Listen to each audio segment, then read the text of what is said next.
बिहार में लोकसभा चुनाव के दौरान निर्दलीय प्रत्याशी दमदार तरीके से अपना ताकत दिखाए और राजस्थान में भी बाड़मेर में रविंदर सिंह भाटी ने अपना ताकत दिखाया और अमृतपाल ने पंजाब में जो है अपना ताकत दिखाया। लेकिन चर्चा बिहार की हो तो पप्पू यादव जो है पूर्णिया से चुनाव जीतते हैं। पप्पू यादव जी, आपको चुनाव जीतने के लिए ढेर सारी शुभकामनाएं और बधाइयां। आपके साथ आपके ही पार्टी के लोगों ने विश्वासघात किया।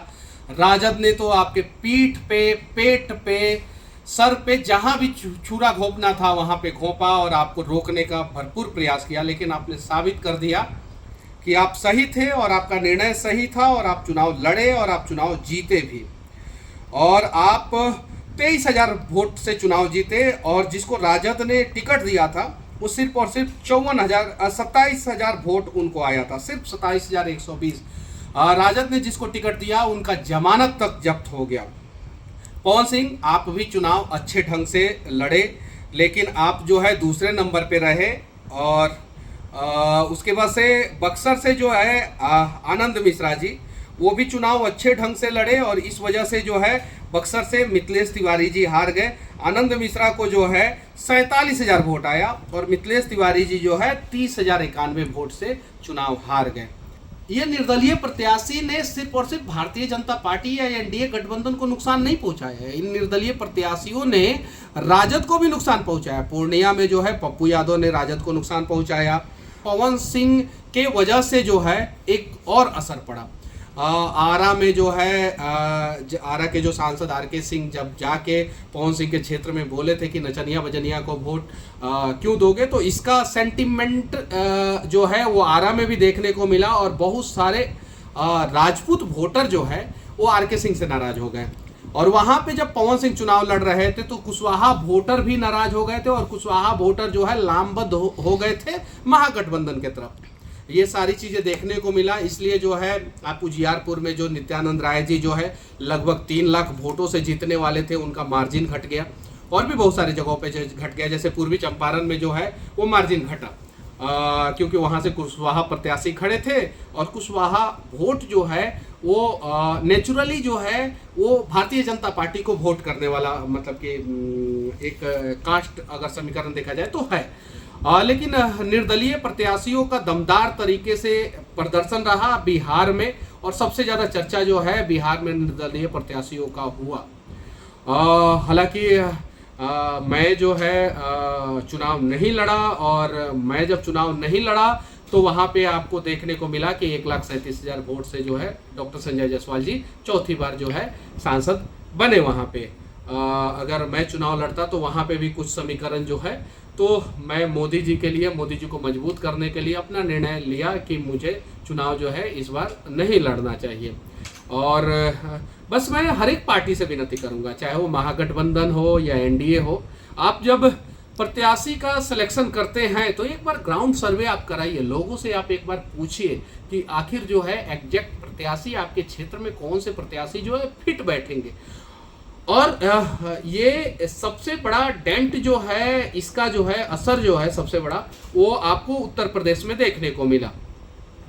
हालांकि राजस्थान का जो है कहानी कुछ और था और महाराष्ट्र का कहानी कुछ और था, लेकिन उत्तर प्रदेश में ये कहानी आपको देखने को मिला कि कुछ ऐसे प्रत्याशी थे जो काम नहीं करते थे, क्षेत्र में दिखते नहीं थे और बहुत दिनों तक क्षेत्र से गायब रहते थे। तो उन्हें लोगों ने वोट नहीं दिया या वोट घर से निकले नहीं, वोटिंग परसेंटेज डाउन हुआ। अब मैं सभी प्रत्याशियों से कहना चाहता हूं, खासकर एनडीए के प्रत्याशियों से कहना चाहता हूं कि आप सभी के पास अगर पैरवी आता है, अगर लोग वोट करते हैं, कार्यकर्ता वोट करते हैं, तो कार्यकर्ता ये उम्मीद भी करते हैं कि मैं अपने नेताजी को पैरवी करूंगा और नेताजी जो है मेरी बातों को सुनेंगे और मेरा काम करेंगे।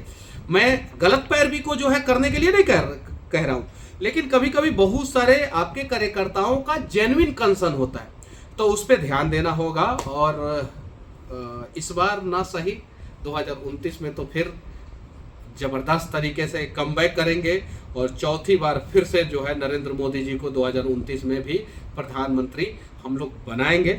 लेकिन उसके लिए जो है आज से तैयारी करना होगा और जितने भी प्रत्याशी जीते हैं उन लोगों से मैं कहना चाहता हूँ, खास करके एनडीए के प्रत्याशियों से मैं कहना चाहता हूँ कि आप सभी जब लोकसभा का सत्र चलता है तो दिल्ली रहें, और लोकसभा का सत्र जब खत्म हो जाता है तो अपने क्षेत्र में अपने कार्यकर्ताओं के बीच, अपने लोगों के बीच, अपने मतदाताओं के बीच में रहें।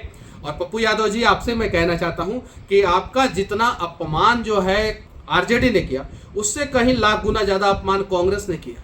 पहले तो आप अपने पार्टी का विलय कांग्रेस में किए, और उसके बाद से कांग्रेस ने आपके पीठ पीछे खंजर घोंपा, तेजस्वी यादव की बातों को मानते हुए जो है आपको पूर्णिया से टिकट नहीं दिया कांग्रेस ने, और आप जो है पूर्णिया से चुनाव लड़ने वाले थे। उसके बाद से जो है आप और भी जगहों से ट्राई कर रहे थे, लेकिन राजद के राजकुमार तेजस्वी यादव का कांग्रेस पे एकदम प्रेशर था कि पप्पू यादव को कहीं से टिकट नहीं देना है, और आपको पूर्णिया से निर्दलीय चुनाव लड़ना पड़ा। जबकि आपने बोला था कि हम मर जाएंगे, कांग्रेस नहीं छोड़ेंगे, लेकिन आपको निर्दलीय चुनाव लड़ना पड़ा।